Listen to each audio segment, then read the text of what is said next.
Who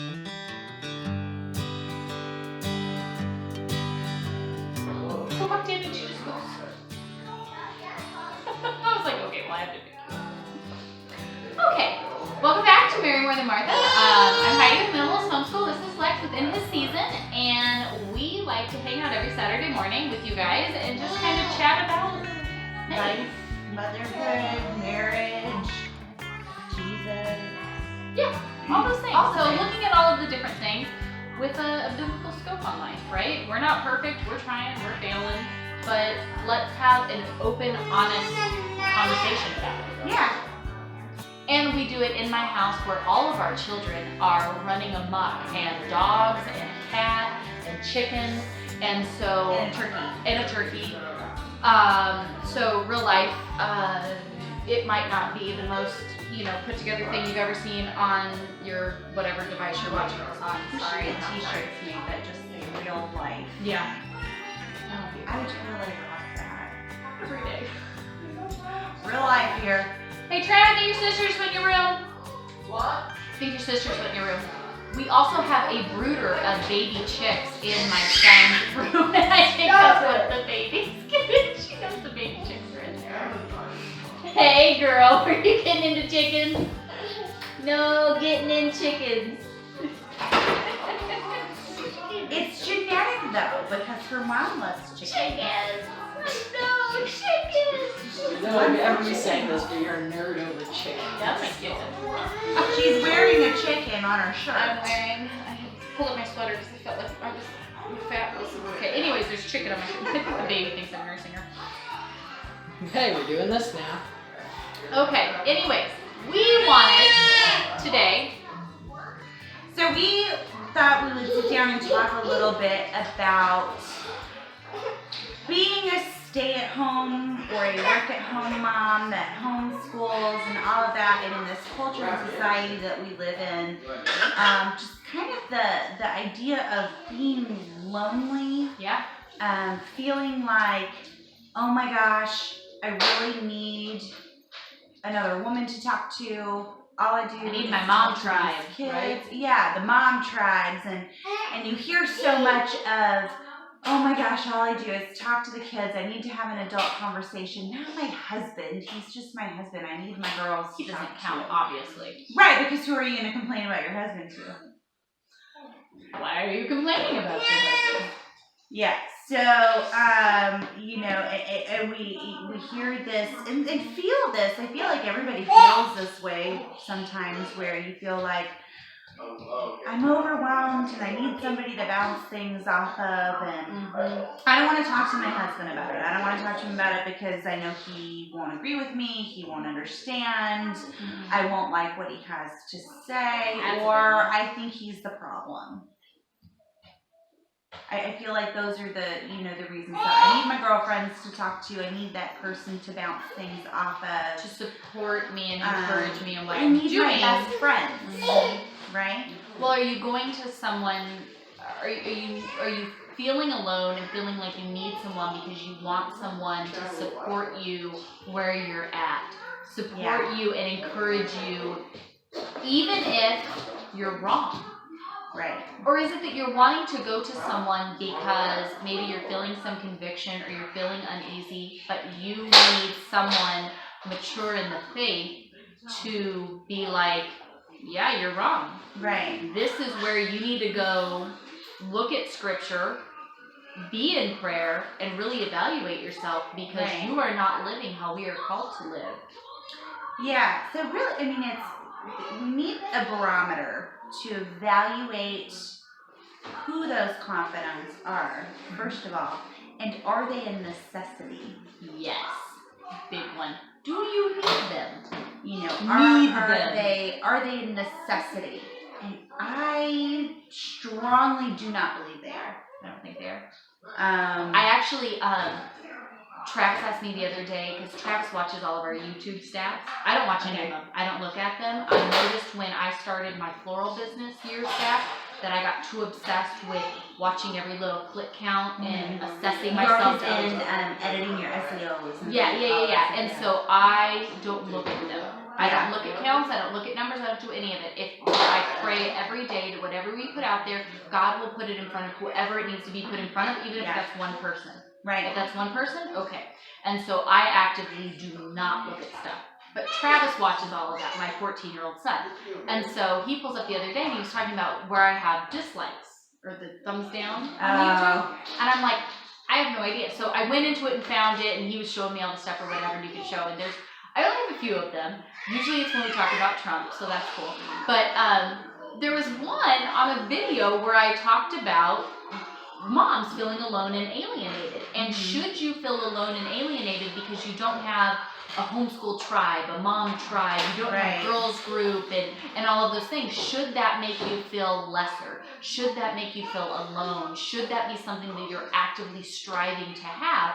I don't think so. And it got a thumbs down, 1. And I said, okay, number 1, I know I've accidentally disliked videos and like not realized it or not meant to, and I'm like, or whatever. And if not, maybe somebody genuinely did not like it, but I don't think there's anywhere biblically that we can hold that up as something we must have in our lives. If you have that and it's a godly, biblical group, and you have it, that's great. There's nothing wrong with it, but I don't think that needs to be something that we must have, and we feel like we're missing out if we don't have it.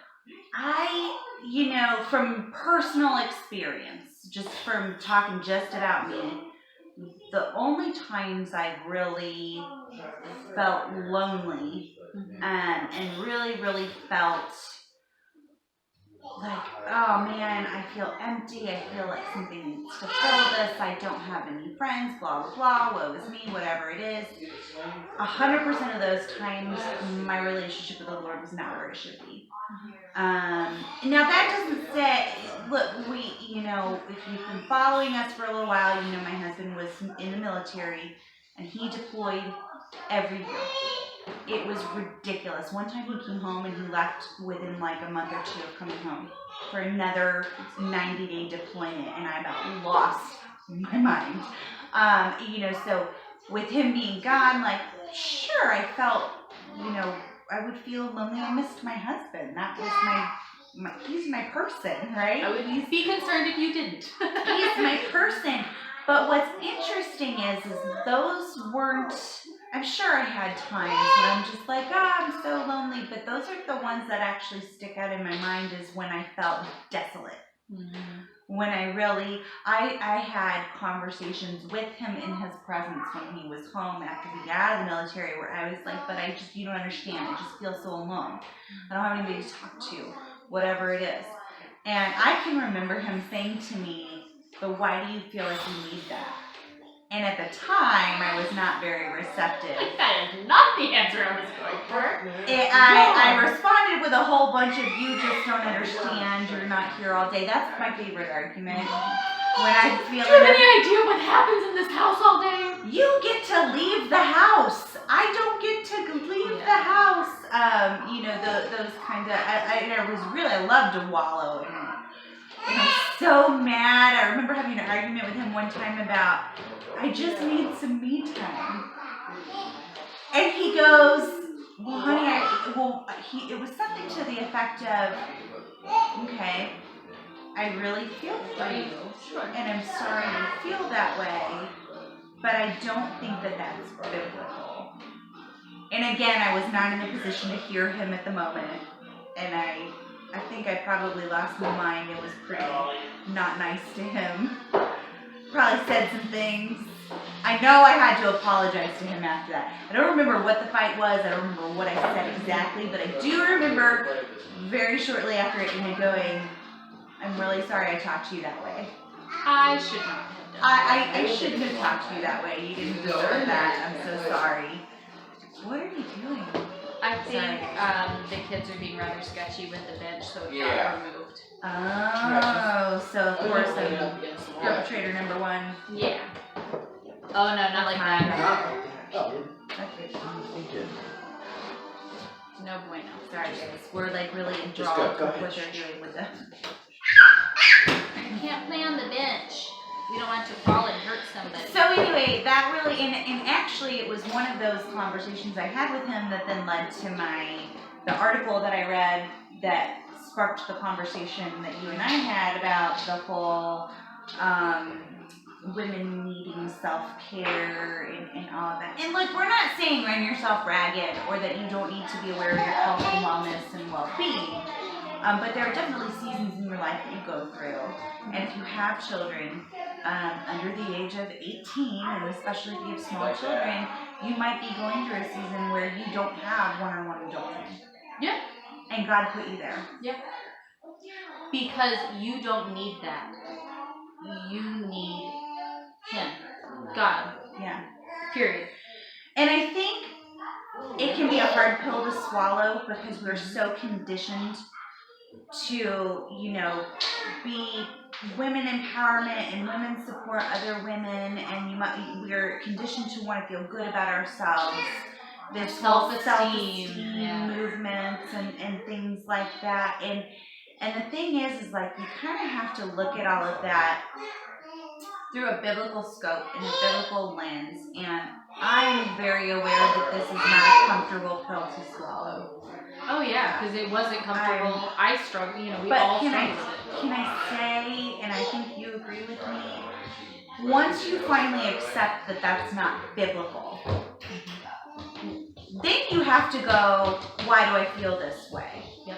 And then when you evaluate why you feel that way, and you go, something's not right here with the Lord, it's actually easier. Because then you go, oh, well, I need to be spending more time in His Word. I need to be surrendering more fully to Him. I need to learn to let go of X, Y, and Z. I need to fill in the blank. When you realize that is actually an easier need to fulfill. Than I need to book a weekend a month. There was an article about that. I need to book a weekend a month at a hotel. There's a lady that wrote a whole article about I don't apologize for it. She books a hotel room once a month or something like that, and she goes and her husband takes care of the kids, and it's her reset button and refresh button. There's a whole, and it got so much support. And the whole, I need a night out with my girls. Look, sometimes that stuff is not possible. It's a nice bonus to be able to fellowship with other women in a healthy way, but it is not a necessity. And the problem is when you start looking at things like that as a necessity, you can't always fill it. And is it even biblical? I mean, we got to look at these things. Is that a biblical thing to do? Is that a biblical way to behave? Is that a biblical thing to desire and to covet, right? It becomes that because you don't have it and other people have it. And you're like, oh my gosh, I wish I could just have that. Why can't I get that? So if you are falling into sin over these things. Right. So it's checks and balances. Because the first thing I'm going to tell you to look at is where are you at with the Lord? The second thing I'm going to tell you is if you are able to intentionally schedule this time with your tribe, your girls, if you're able to go out once a month for that dinner and all of that, but you haven't been on a date with your husband in a year. Or if it causes issues between you and your husband because your husband's like, are you kidding me with this right now? That's what you're going to go and spend your time doing? Right. Then you shouldn't be doing it. And for the record, I'm not interested in having the conversation of, but he gets to go fill in the blank. I don't play the game of, well, you this, so then I that. I've played it in my marriage before. I think it's impossible to get married young and you just play that game, and I'm over it, I'm sick of it. I refuse to play that game anymore. The whole, you hear it all the time, I'm so exhausted, but then my husband sits there and plays the game with me about how he's more exhausted. I just want to do this, but my husband gets to go out with his boys and golf, and I should get to go do this if he gets to go do that. I'm not saying that your husband might not be in the wrong mindset, but my purpose here is about your mindset. I'm not here to fix your husband. Yeah. I'm just here to talk about where I went wrong and what I can do to fix it. The bench will hurt you, sweetie. So, as far as feeling lonely, get right with God, then get right with your husband. And if you're not right with your husband, you're probably not right with God, because that's the first thing to go is your marriage. And then it's this bitterness and resentment towards your kids and your life. And then it's, and then we become very selfish creatures, which by nature I think women are very selfish. Excuse me, don't play with that. Go play with the big kids. Go. Thank you, ma'am. Daddy is trying so hard, you guys, to wrangle this household. He's like one man show and you're juggling 7 kids. Yeah, and it's close to dinner time too, so it's like doubly hard. Yeah, we're witching on. But I think that's such a big thing to think about is why do you feel like you are missing something? Like you need to have something in this world to complete this feeling of loneliness or being alienated or whatever it may be. It's irrelevant. It is all so utterly irrelevant. I get messages all the time. We love your homeschool stuff. We love to homeschool. The baby just learned to walk like really good, so it is really hard to stop her because she's a walking pool now. She's like, I can walk. I'm going places, and you're doing so good. Yeah. And she was doing so good, and then you fell in like barrel roll. All right, go walk. You got a hair tie. Look at you. Yay! Well, except when cords are involved. Yeah, she can't step up our kryptonite. So, point being though, is I get messages all the time that people are like, I would love to homeschool. I would love to make these changes in my family and to be more biblically focused on these other things, but I have no support. I have no support group. My family, number one, maybe isn't Christian, doesn't believe like we believe, maybe is Christian, but doesn't believe that we need to literally live our lives as the Bible tells us to. Right. Nobody supports my homeschooling. They think we're crazy or dumb or whatever it might be. You don't need the support of them. Right. Support groups and to have somebody else that is like-minded to support you is great. I'm not saying that it's bad or any way, but you don't need to have all of these other people on board for this. Your husband, right, different story. But you don't need to have your family behind you, all your girlfriends behind you. You don't have to have this complex community of people rallying behind you for you to do the things that the Lord is putting on your heart and convicting you of. Well, the thing is the Bible doesn't say you grow up and you get married and bring your tribe of people with you. Nope. Not how that works. No, what it says is you leave your family and cleave to your spouse, and the two shall become one. Mm-hmm. Everything else is just, it is what it is. And when people start talking to me about loneliness, you know what it instantly is thinking about? Have you read the book of Job? Yeah, you want to talk about loneliness? His wife wasn't even there to support him. Like, you want to really talk about that? Go read the book of Job. His friends all turn on him and take the holier-than-thou approach to it. His wife is horrible to him in that instance. Yeah. So you want to talk about lonely? You want to talk about that? I mean, you're right. It's one of Lily's favorite books. And that was it's a great example of somebody who not only was he alone, he was going through all of this stuff, which was insane. Yeah. And you get to see this person experience what it is to fill that void with nothing but the Lord. And I firmly believe this is one of the reasons why we have this. And you see the rewards reaped because of it. At the end of it, he is the only one who is enough. And believe me when I tell you, I completely understand feeling alone in your marriage. I get it. I don't think there are many people out there who have been married for a significant amount of time who don't understand how you can be married to someone and go through a season where you just feel so disconnected. Especially when you are not spiritually yoked. Oh yeah, and then it's just insane. And you go through we're talking because we've been there. Yeah, and I can remember telling my husband and pleading with him and just saying, like, I just need you to want to spend time with me. I feel so lonely. And he at the time just wasn't getting it. We were dealing with a video gaming addiction and all of this stuff, and I had my own things going on. It was one of those, I didn't remove the plank from my own eye. So easy for me to be like, well, you're doing this and don't have time for me. And then it just became, well, you're doing this and well, you're doing this, which again is why I don't entertain that anymore. I refuse to entertain that. So hi. So, but then I'm posting this. You guys, check my Instagram because I'm totally posting this picture I just took. You guys can be in on the joke. But but what do? So fill it with God. Understand that if you're feeling this way, something is off. Something is off spiritually. This is a really good barometer for where am I at, Lord? What do I need? I really challenge you to talk to your husband. Talk to him.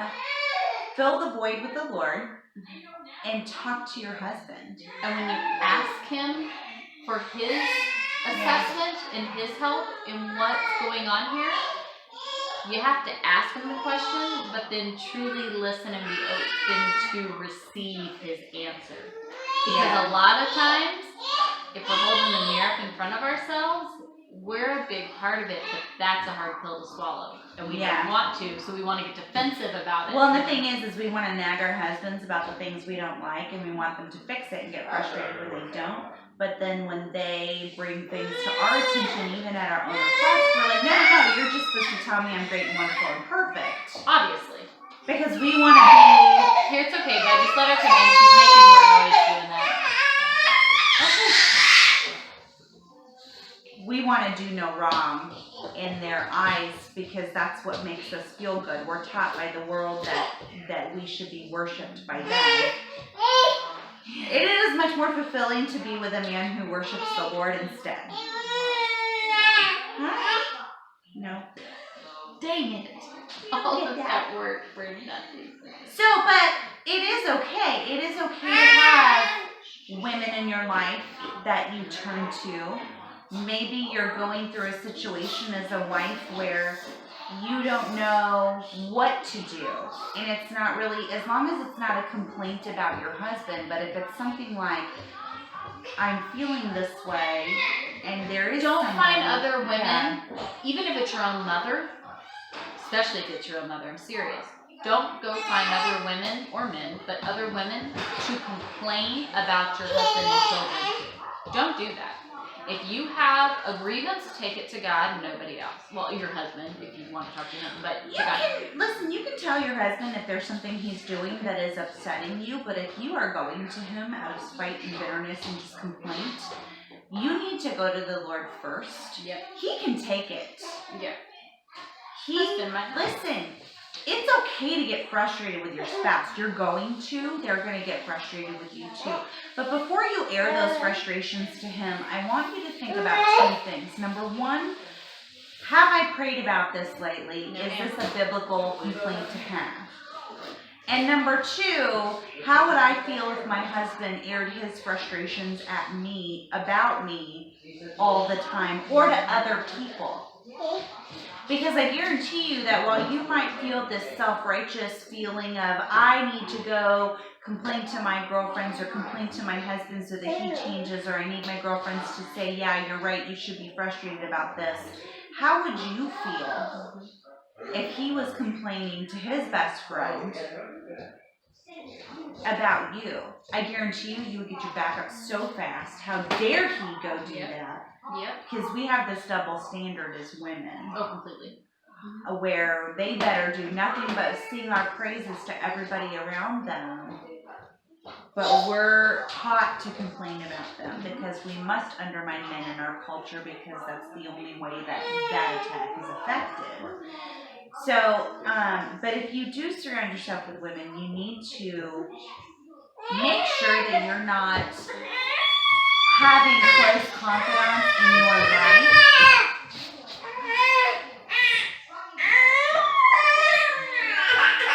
We're almost done, we promise. Make sure that you first of all, make sure that your husband approves of those friends. If there's someone that your husband is not okay with, you need to cut them out of your life. And I know that that's hard. I know I could be talking about a lifelong friend. But the Lord is not going to bless that friendship if it is against your husband's wishes.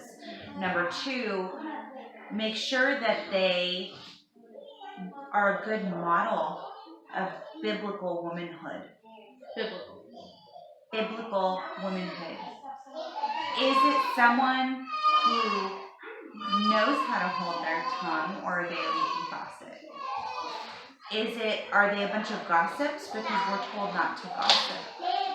It's one thing to talk to a close confidant about, hey, this is a situation going on in our family, with my sibling, with my mother, with my friend, whatever. Can you pray with me? What's your advice or whatever?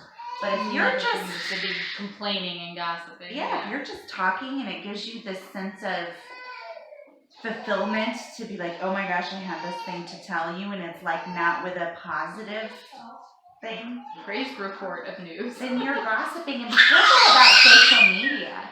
I actually am really careful about commenting on things. I remember, like, when you were pregnant and you hadn't told anybody that you were pregnant yet, and you had posted something on Facebook where in my head I was like, I think she's pregnant. But I refused. I didn't go to your feed because I try really hard because people do that. They comment and they either do it to try to show that they have superior knowledge to other people. Like, I know your life better than this other person. Or they're just trying to air dirty laundry. Yeah. And I'm so opposed to that. And I try really hard. For the longest time, I wouldn't comment on your stuff at all. Yep. I just wouldn't do it. And I still feel I get text messages.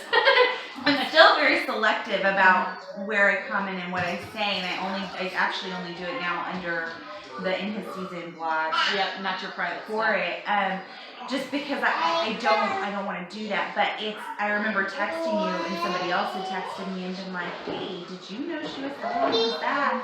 And even then it felt gossipy, so I kind of just was like, I think I texted you. You did. Did you tell X, Y, Z? You know, because and you have to be so careful because I grew up in an environment. We grew up in an environment where everybody's talking about everybody all the time, and we both grew up in environments where, for various reasons, we were talked about all the time. Yep. Or our family situation or whatever it was, and so I'm so anti that. I try really hard to be. It's easy to slip. We're in this culture. We're in this culture where sometimes you let things go and you don't realize it, and then you feel convicted about it later. Good. If you're feeling convicted about it later, good. Apologize. Pray for forgiveness. Move on and don't do it. I'm not telling you to beat yourself up all the time or to cut off. We're women. We like to talk. We like to support each other. We like to be uplifting to each other, and that is okay. But that does not take the place of your spouse in your life. And it's very easy to let that happen. Oh, completely. It's, there's a reason why I actually rarely come up here alone. I think one time I've come up here alone, and it was to film, and it was just easier. Did I even make it up here alone? No, you did. He did. I think one of the kids was sick, though. Yeah. There's a reason why it's a family affair. It's a family event. I think it would be super cool. I think we went grocery shopping once. The baby was there. Yeah. That was fun. Yeah. But it wasn't something where it was like, and I would never be like, Heidi, you and I should go out to eat if I knew you and Brandon haven't even gotten any alone time, really. Yeah.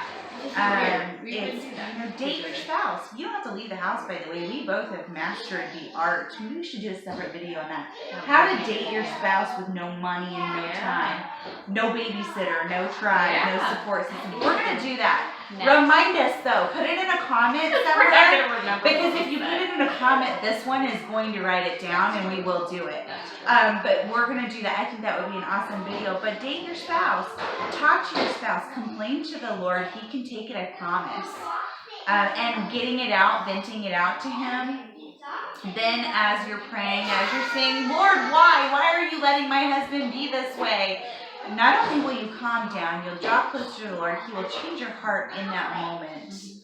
And a lot of times the answer you're going to hear is something to the effect, or the feeling that we will be overcome by is, because if my husband was perfect, I would worship him instead of the Lord. Maybe it is something in your husband's life that God will convict him of and change and grow him. maybe it's something in yours that you need to, look Yeah. at. All of that stuff will be Ooh, weighed and out. don't be that wife that goes, okay, husband, let's pray together. And Lord, I just pray that you will change this in my husband. I have seen that happen so many times. Stop right now. And then you wonder why he doesn't want to pray with you. It's like, no thanks, I'm good. Okay. And be careful not to be a gossipy prayer. Yeah. I see women do that a lot. You're gossiping. I don't want to be with you when you have to stand before God and answer for you. And I pray for Susan down the street from me who's got this huge drug problem. Lord, I just pray that, come on. You can say that prayer in your closet. You don't need to do it out loud in front of a bunch of other people just to make yourself feel better. So please be careful. I don't know. Have we? I feel like maybe we got off track a little bit with this Maybe a little bit. But I feel like it's all interconnected though, because what it really comes down to is a heart matter. Where are you at with the Lord? What are you doing? Are you making your husband and your kids your priority? God first, spouse second, children third. And that is the order it should be.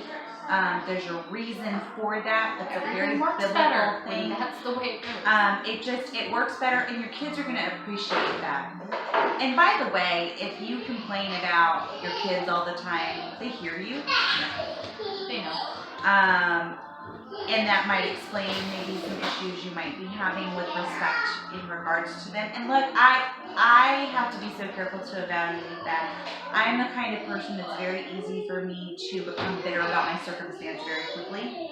That's the first thing to go. I think in one of my blogs I talk about this. It's the first things that goes for me. If I'm like missing out on my daily Bible reading, if I'm missing those things, the first thing is I start feeling bitter about something. Luckily, it's not usually my husband first. He's usually like way down the list. If I start feeling bitter about him, I really need to evaluate. He used to be the first thing. So taking it as a win, you guys, and taking it as a win. But that for me, I become bitter very easily.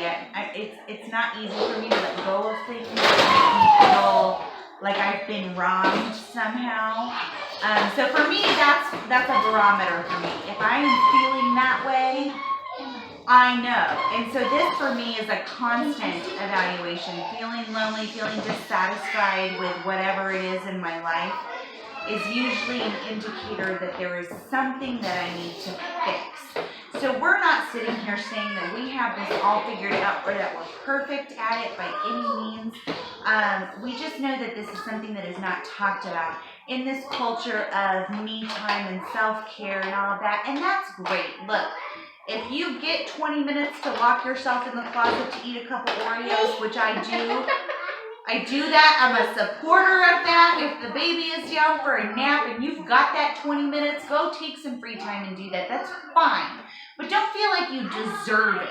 Because you don't. If you have it and your husband is encouraging you, take some time to recenter yourself. Take some time to really feel like you get to take a breath. Because Lord knows there are enough seasons in life where you don't get the time to take a breath. But be okay in that season. Acknowledge that the Lord is doing something in your life, that there's a purpose for you being there. And that purpose might not be to serve you. That purpose might be to serve others for whatever reason. Be okay with that and be content with that. And if you're not, ask the Lord to give you that contentment and that peace, because He will.